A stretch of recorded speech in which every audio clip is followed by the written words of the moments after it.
Se marchaba la tarde y llegaba la noche a Belmez de la Moraleda. María estaba frente al fogón y no se encontraba bien. Unas fiebres de Malta le habían minado las fuerzas. Por eso miró muy fijamente y durante varios segundos, para tener la certeza de que aquello no era una visión, una delirante visión.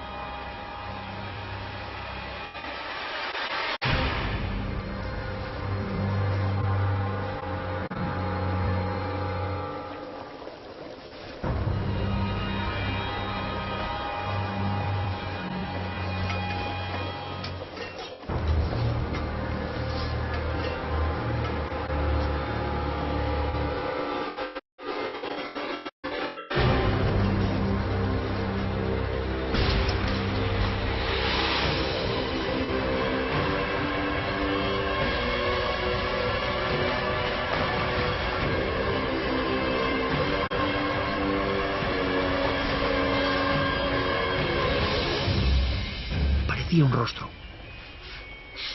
Se acercó y llegó a tocar la mancha llena de miedo. Estaba sola en la casa. Sintió el escalofrío.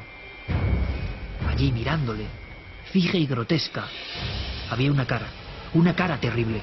¿Qué clase de broma era aquella? ¿Quién les estaba queriendo aterrorizar de una forma tan burda?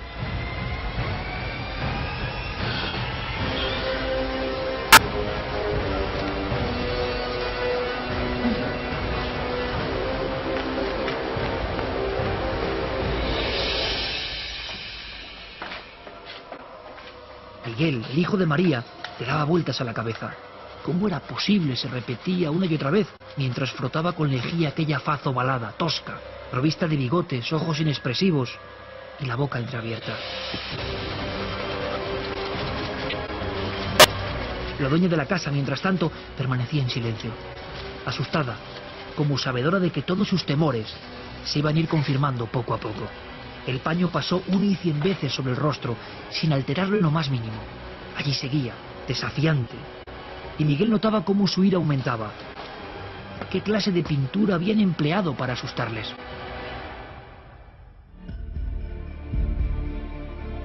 Los rumores estaban corriendo por el pueblo. Algunos hablaban del rostro del Santo Cristo, que se había aparecido milagrosamente. Los menos aseguraban que era el retrato de un muerto, un difunto que había sido enterrado vivo en aquel mismo lugar tiempo atrás. En la noche del 23 de agosto de 1971 no se habló de otra cosa. En Belmez, donde nunca pasaba nada, había ocurrido algo. Algo que los lugareños sabían que no era una simple broma. Miguel Pereira, ya enfurecido, pero también visiblemente preocupado, tomó una decisión rotunda. El viejo Pico iba a borrar aquel problema para siempre.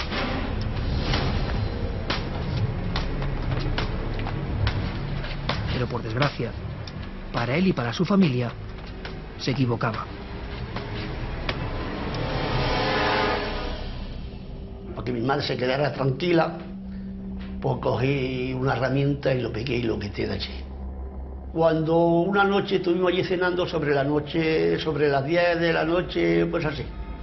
Y cuando regresé sobre la 1 de la madrugada, a la 1:30, al dar la luz estaba la cara igual que está ahora en la foto que he hecho. Y yo la verdad que me asusté. En septiembre el Diario Ideal de Jaén lanza la primera noticia sobre el extraño asunto. Ya era imposible acallar el rumor que vagaba por toda la sierra. Una faz muy similar había surgido con macabra insistencia en el mismo lugar, grabándose con la misma fuerza que la anterior, como queriendo vengar la afrenta. En tan solo 7 días se había formado de nuevo. El terror más absoluto recorrió entonces a la familia y a parte de la población. Algunos no se atrevían a pasar delante de la casa. Otros se santiguaban en la puerta y aseguraban que la vivienda tenía mucha muerte a sus espaldas. Todos los días tenían que mandar al alcalde una pareja de la Guardia Civil allí a la puerta, porque la puerta la arrancaba la gente toda que ya entra de golpe. Noté el miedo en mi fotógrafo, en el fotógrafo de pueblo que me acompañaba, que era Leo. Este se negaba a seguir en Belmez de la Moraleda después de la puesta de sol.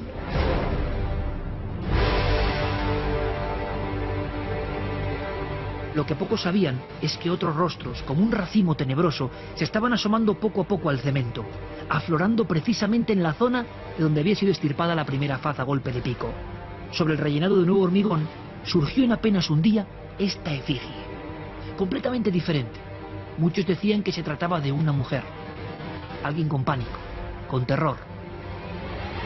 Luego aparecieron, como rodeándola, un grupo de cabezas más pequeñas, con las bocas abiertas y una economía en el trazo realmente sorprendente. Hacía falta muy poco para expresar tanto. Desaparecieron pronto, absorbidas quizá por la fuerza del propio fenómeno. Pero nos quedó esta imagen como recuerdo, un recuerdo que heló la sangre de los presentes. Parecían niños, caras de niños que transmitían espanto. Iba a los pocos días y veías que se iba desapareciendo, poco a poco, y desaparecía. Y veías que iban apareciendo otras. Que las caras han cambiado. Y pensaban ellos que es como si las caras tuvieran vida, que iban cambiando igual que cambiamos las personas. Aunque no se supo hasta 3 décadas después, la Brigada de Investigación Criminal de Sevilla y la de Madrid, la Guardia Civil y la Junta de Energía Nuclear movilizaron operarios para vigilar lo que ocurría en la Casa de los Misterios. Un sistema de control había quedado establecido. Mientras tanto, cientos de personas se agolpaban expectantes en el exterior, solicitando una respuesta que no llegaba. Nadie sabía lo que estaba ocurriendo entre aquellas 4 paredes. El rostro hierático con bigotes será examinado y recortado de su emplazamiento original. Nadie detecta pintura ni material añadido. De momento, no hay sombra de fraude. El experto de la Junta de Energía Nuclear emplea los aparatos más sofisticados que contrastan con la humildad de aquella cocina. 2 mundos opuestos se unen en la misma escena. El gobernador civil de Jaén ha solicitado una prueba para ver si la energía o el misterio tiene que ver con algún tipo de manifestación de carácter radiactivo. Pero la respuesta, una vez más, es negativa. La familia ha sido tranquilizada y las autoridades les hacen saber que creen en su inocencia. No van a ir a la cárcel, les aseguran. Tras ello, y con la vivienda como campo de pruebas, se procede a la excavación. El enigma, según algunos expertos, podría hallarse allí, en el subsuelo. Mi padre me dijo a mí que habían sacado camiones, que había llegado la tierra hasta el techo, de la segunda vez que excavaron. Sebastián Fuentes León se negó a seguir excavando. Su rostro lo decía todo. Ahí abajo había huesos. Huesos humanos. Huesos de niños y ni un solo cráneo. ¿Qué crónica oculta estaban gritando estos restos exhumados?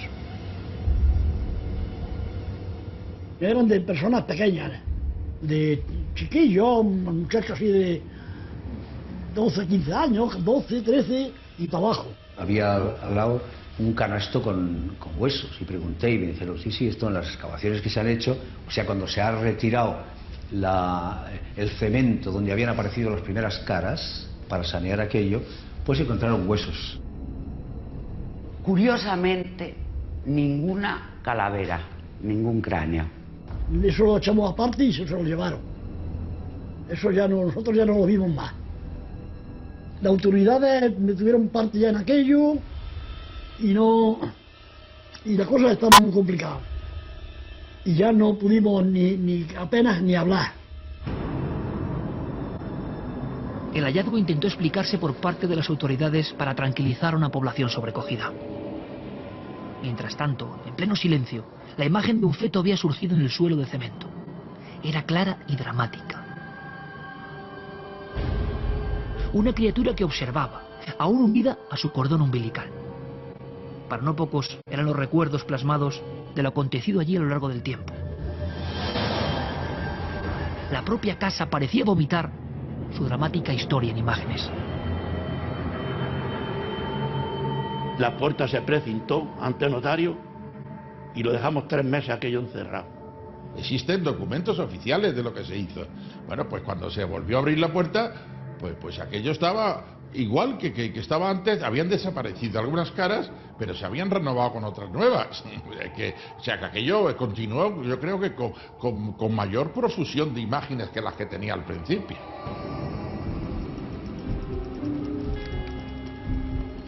Germán de Argumosa fue el pionero en la investigación parapsicológica en nuestro país. Llegó a Belmez comisionado por el gobernador civil, José Ruiz de Gordoa. Era el único español invitado asiduamente a los congresos sobre estas materias en toda Europa. Todas las autoridades estaban expectantes. Su objetivo era muy sencillo. Tenía que descubrir el fraude. Sin embargo, el plan no salió como estaba previsto. Una noche de febrero de 1972 ocurrió algo. Un magnetofón grabador fue el protagonista. Posiblemente se trató de la primera gran experiencia psicofónica efectuada en nuestro país. Las bobinas grabaron en silencio, intentando quizá registrar lo archivado en el éter, y los resultados no pudieron ser más espectaculares. Tanto que hasta los escépticos cambiaron de opinión.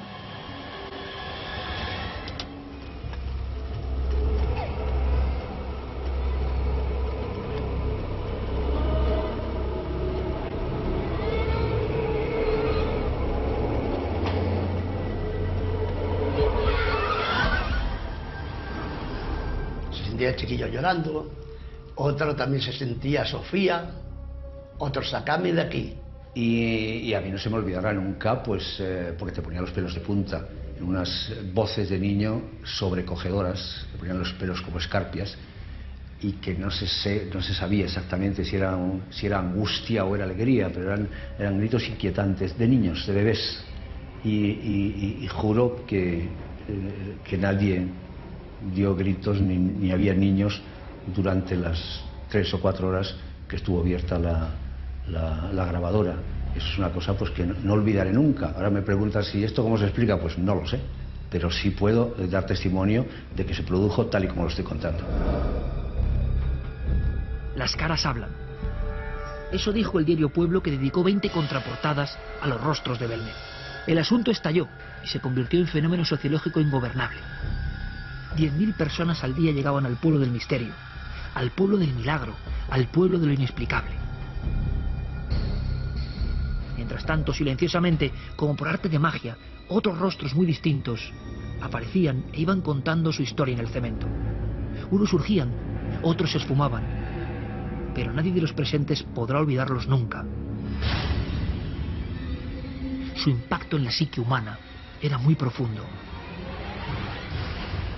Lo que más llama la atención es la conexión entre lo visible y lo invisible. Esta es una preocupación de los seres humanos desde Platón, entre la parte material y la parte inmaterial, la parte natural y la parte sobrenatural, la parte de los vivos y la parte de los muertos. Rostros distintos, como el de este anciano, o un padre y un hijo que miran con frialdad desde algún lugar desconocido.